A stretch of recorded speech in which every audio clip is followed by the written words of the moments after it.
ईद तो छोटे बच्चों की होती है, छोटी ईद जो। इस दफा तो बड़ा ठंडा ठंडा रमजान मुबारक गुजरा है। इस रमजान में मुझे मौका मिला उम्रा करने का, अल्हम्दुलिल्लाह। अल्लाह के घर में गया था मैं। मेरे फादर अभी भी हम सबको ईदी देते हैं। मुझे 2003-4 में ऐसा लगा मुझे सहाफत करनी चाहिए। 5 आते आते मुझे लगा कि ज्यादा लगा कि सहाफत करनी चाहिए। ईद के लम्हों में आप शहीद अरशद शरीफ को याद रखिएगा। इस दफा उनकी वालदा के पास कोई बेटा नहीं है जिसके साथ वो गले लगाकर ईद मनाए। जो कौमें अपने शहुदा को भूल जाती है ना, वो फिर जिंदा नहीं रहती। अस्सलाम वालेकुम नाज़रीन, टीम IRK की जानिब से आप सबको बहुत बहुत ईद मुबारक।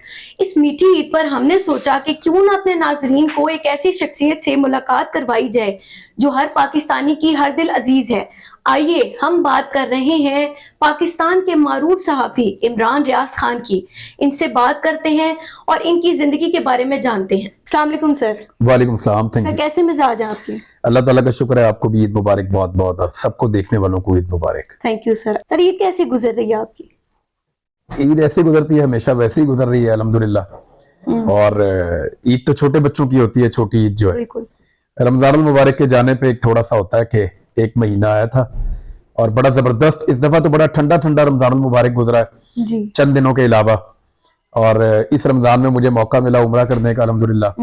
अल्लाह के घर में गया था मैं, खाना काबा में, मस्जिद नबवी में। तो वो बहुत अच्छा था। वो दिन तो बहुत अच्छे गुजरे जी। और उसके बाद जो दिन यहाँ पे गुजरे वो भी बहुत अच्छे। आखिरी रमजान भी बड़ा अच्छा, ठंडा ठंडा। और इसी तरह रमजान गुजरा। लेकिन रमजान के जाने के बाद एक थोड़ी सी उदासी रहती है चंद दिन तक। ईद उल फितर जो है वो उसका अपना एक कलर है, उसकी अपनी एक खूबसूरती है, लेकिन ये बच्चों की रौनक ज्यादा लगती है इसमें। और जहां पे बच्चों की रौनक हो वहां सबकी रौनक हो जाती है। बात तो आपने बिल्कुल ठीक की है कि ये तो वाकई बच्चों की होती है। तो जब आप बच्चे थे तो आपकी ईद कैसी गुजरा करती थी तब? मेरी ईदी इकट्ठी करते करते और फिर ईदी को खर्चते खर्चते गुजरती थी। छोटी ईद में ना हम लोग मिडिल क्लास के लोग होते हैं या लोअर मिडिल क्लास के लोग होते हैं। हमारे बच्चों को फिक्र ये रहती है नॉर्मली कि हमने ईद पे कितने पैसे इकट्ठे करने हैं, फिर उनसे हमने क्या चीज लेनी है। क्योंकि ईद पे सब पैसे देते हैं ना, सिर्फ आपको घर से जो है वो पैसे नहीं मिल रहे होते। सोची होती हैं कि क्या। बिल्कुल, सिर्फ घर से पैसे थोड़ी मिल रहे होते हैं आपको। आपको हर महीने या हर हफ्ते आपको घर से पैसे मिलते हैं थोड़े, या रोजाना बाद बच्चों को मिलते हैं। तो जो घर से पॉकेट मनी मिलती है वो अलग है। लेकिन ईद वाले दिन तो घर से थोड़े से पैसे आपको ज्यादा मिल जाते हैं, फिर आपको उसी तरह पैसे बाकी खानदान वालों से मिलते हैं। वो फिर आप, यानी मैं तो लिस्ट बनाता था। अच्छा। कि बाकायदा, क्योंकि मैं जरा थोड़ा साइंटिफिक तरीके से चलता था, कि एक्सपेक्टेड ईदी में लिखता था कि फलां फलां घर से इतनी इतनी मिलेगी, और अगर इतने पैसे इकट्ठे हो जाएंगे तो मेरा टारगेट पूरा हो जाएगा। मुझे फलां चीज साइकिल लेनी है या एयर गन लेनी है। मुझे गन्स का बड़ा शौक था, ये एयर गन का, निशाने लगाने का। तो वो मैं सोचता था कि एयर गन लेनी है, साइकिल लेनी है, कोई और चीज लेनी है। तो हर दफा का एक टारगेट होता था। छोटी ईद पे नॉर्मली टारगेट पूरा हो जाता था।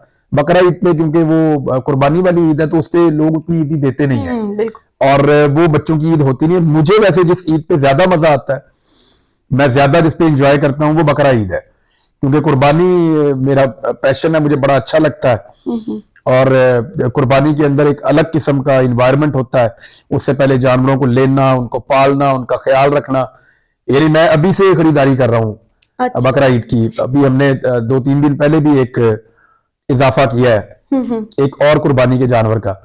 तो वो हम सारा साल इसको प्लान करते रहते हैं। और फिर बकरा ईद पे अपने प्यारे जानवरों को, जिनके हमने नाम रखे हुए होते हैं, और बाद ऐसे होते हैं जो हमें दिल के बहुत करीब होते हैं, फिर जब उनकी कुर्बानी करते हैं तो उसका एक अलग पैशन होता है, एक जज्बा होता है, और एक थोड़ा सा उनसे उदासी भी होती है उनके जाने की, उनसे उनसीयत हो जाती है।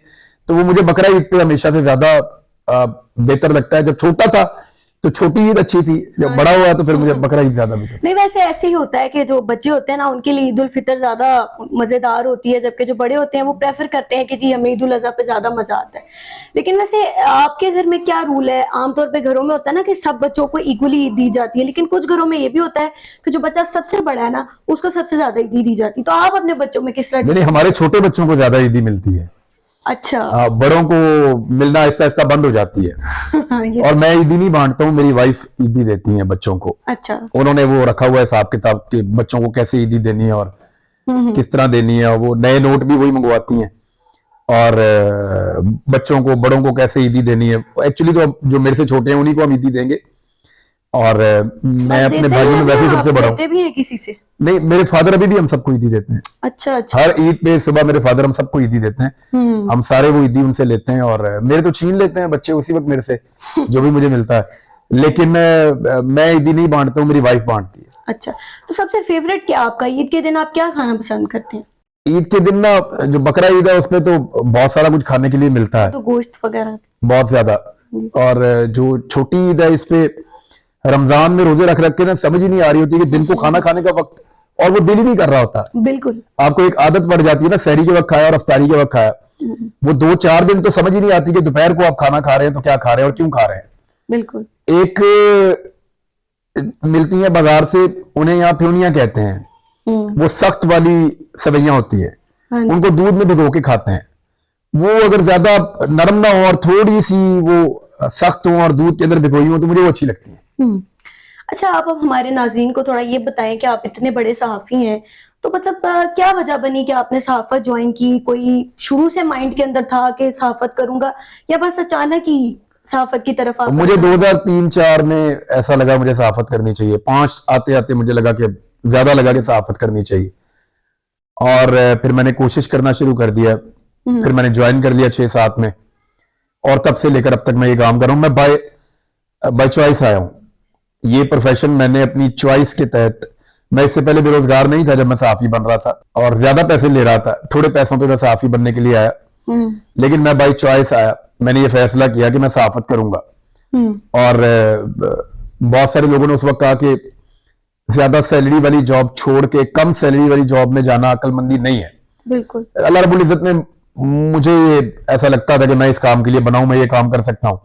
जब मैंने किया तो अल्लाह रब्बुल इज्जत ने यहाँ पे मुझे कामयाबी दी, और ना सिर्फ कामयाबी दी बल्कि खुशहाली भी दी। उसका शुक्र है बहुत मालिक का। ईद पे मैं एक चीज कहना चाहता हूँ सारे लोगों से कि आप लोग ईद मना रहे हैं, ईद की खुशियां मना रहे हैं, मैं आपको दुखी बिल्कुल नहीं करना चाहता, लेकिन मैं गुजारिश करना चाहता हूं कि ईद के लम्हों में आप शहीद अरशद शरीफ को याद रखिएगा। इस दफा उनकी वालदा के पास कोई बेटा नहीं है जिसके साथ वो गले लगाकर ईद मनाए। उनके बच्चों के पास वालिद नहीं है जिसकी शफकत में वो ईद मनाए। पिछली बकरा ईद को वो हमारे दरमियान मौजूद थे। मेरी उनसे कोई दोस्ती नहीं है, मैं जिंदगी में कभी उनको ईद नहीं मिला, यानी चंद महीनों की एक दोस्ती थी हमारी। मैं उन्हें कभी जिंदगी में ईद पे मिला ही नहीं, ना कभी हमने एक दूसरे को ईद मुबारक का मैसेज भेजा कभी। लेकिन मैं महसूस कर सकता हूं कि उनके घर में क्या तकलीफ होगी। बिल्कुल। अरशद शरीफ ने तन्हा जो वक्त गुजारा और जिस फस्तायत से वो अकेला लड़ा और फिर वो शहीद हो गया, वो सारा कुछ आपके लिए था। तो आज के दिन आप उन्हें याद रखिएगा, उनके लिए दुआ कीजिएगा, उनकी फैमिली के लिए दुआ कीजिएगा कि अल्लाह ताला उनको सब्र दे, इस्तकामत दे, और ये दुआ कीजिएगा कि अल्लाह ताला इंसाफ करे। और जिन लोगों ने शहीद अरशद शरीफ के लिए इस सरजमीन को तंग किया था, उनके लिए अल्लाह ताला जो है वो मामला वैसे ही कर दे, और इंसाफ होना चाहिए। एक्चुअली वो सारों को कानून के कटहरे में आना चाहिए, उन सबको सजाएं मिलनी चाहिए। जिन्होंने एक सहाफी के लिए सिर्फ बोलने के जुर्म में उसकी सरजमीन को, उसके वतन की सरजमीन को उसके लिए तंग कर दिया था और बाहर भी टिकने नहीं दिया, और फिर वो अल्टीमेटली शहीद कर दिए गए। ये सारा कुछ एक सहाफी के साथ हुआ है। देखें, जो उनके साथ हुआ वो हमारे में से भी किसी के साथ हो सकता था, बिल्कुल किसी के साथ भी हो सकता था। अगर आज शहीद अरशद शरीफ जिंदा होते तो क्या वो किसी और के साथ ये होता तो भूल जाते? बिल्कुल कभी नहीं भूलते। तो आप उन्हें मत भूलिएगा, क्योंकि वो आखिरी वक्त तक आपके लिए लड़ा है। ईद का दिन है, जब भी हाथ उठाएं उनके लिए, उनकी फैमिली के लिए भी दुआ करें और उनके इंसाफ के लिए भी दुआ करें। लेकिन sir, credit goes to you. अवाम भी आपको इस बात पर बहुत सराहती है कि जिस तरीके से आपने अरशद शरीफ का नाम जिंदा रखा है, तो इसका बहुत ज्यादा क्रेडिट आपको जाता है। नहीं तो हमारी अवाम की याददाश्त कमजोर समझी जाती है, लोग भूल जाते हैं। लोग नहीं, अपने शोहदा को, अपने ऐसे लोगों को लोग नहीं भूलते। हमें अपने निशाने हैदर सारे याद हैं, चाहे वो शबीर शरीफ शहीद हों, चाहे वो मेजर अली भट्टी शहीद हों, चाहे वो सरवर हों, महफूज हों, चाहे वो हमारे राशिद मिनहास हो, चाहे वो कर्नल शेर खान हो, चाहे वो लालक जान शहीद हो, हमें चाहे वो तुफैल शहीद हो, हमें वो सारे याद हैं। लोगों को उनके वाकयात तक याद है। लोगों ने 70-70, 60-60 साल हो गए, अपना शहीद नहीं भूले लोग। बिल्कुल। लोगों को पता है कौन कहां शहीद हुआ और कैसे हुआ। हमने अपने शोहदा के नाम के ऊपर चौकों के नाम लिखे हुए हैं, हमने इलाकों के नाम अपने शोहदा के नाम के ऊपर रखे हुए हैं। दुनिया में लोग इतना ऑनर नहीं करती अपने शोहदा को जितना हम करते हैं। तो इस तरह ये कौम अपने शहीद को नहीं भूलती, इसी तरह ये लोग अरशद शरीफ को नहीं भूलेंगे। मैं तो एक छोटा सा उसका हिस्सा हूं इस सारे याद रखने के अमल का, बिल्कुल। और अपनी तरफ से कोशिश करता हूं ये लोग अपने शहीद को नहीं भूलेंगे। जो कौमें अपने शहीदा को भूल जाती हैं ना, वो फिर जिंदा नहीं रहती।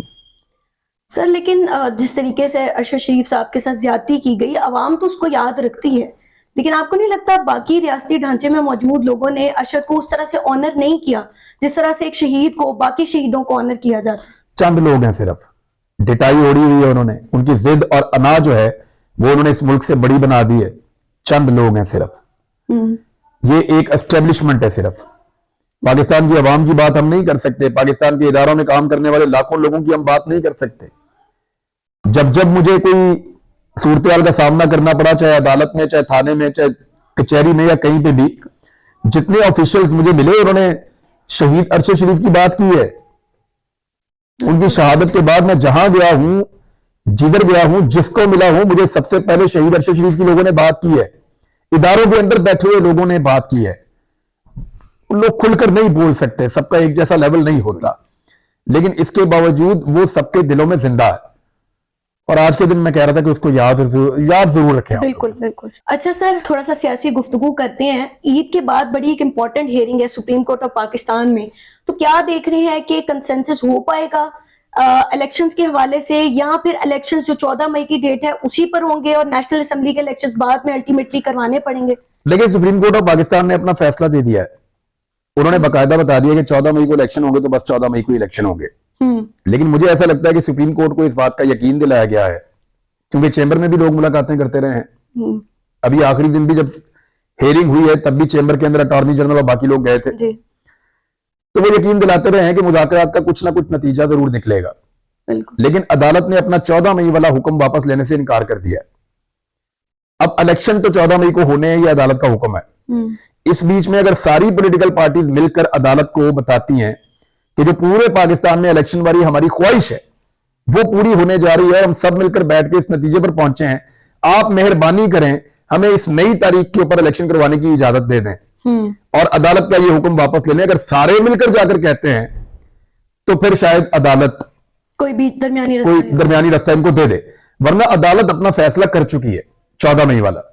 तो वो जो जीतो पाकिस्तान में कहता है ना फहद, सारे मिलके बोलो, तो वो अगर सारे मिलके बोलेंगे अदालत में जाकर तो फिर ये होगा, और अगर मिलकर नहीं बोलेंगे तो वो डब्बा नहीं खुलेगा, आपका इलेक्शन जो है वो टाइम पे होगा। सर बहुत शुक्रिया, आपने हमें कीमती वक्त दिया अपना। थैंक यू वेरी मच, और टीम IRK की जानिब से आपको ईद मुबारक। थैंक यू वेरी मच, बहुत शुक्रिया आपका, आप सबको भी बहुत ईद मुबारक।